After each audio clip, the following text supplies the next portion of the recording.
Welcome to Chillin' 101. We hope this video helps.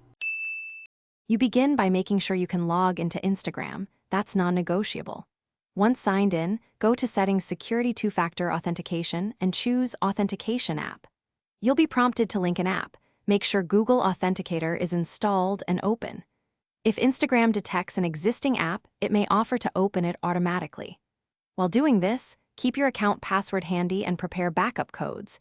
These prevent lockout if your phone is lost. This step sets the foundation for secure, app-based two-factor authentication. Now you link Instagram to Google Authenticator. If Instagram shows a QR code, open Authenticator, choose Add Account, then scan the QR code. Scanning is fastest and avoids typos. If you can't scan, tap Enter a setup key and type the 16-character code Instagram provides. Accuracy matters because the key creates the time-based codes.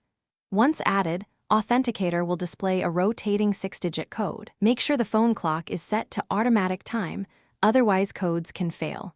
This creates the live. To finish, return to Instagram and enter the 6-digit code shown in Google Authenticator. This confirms the link and activates two-factor authentication.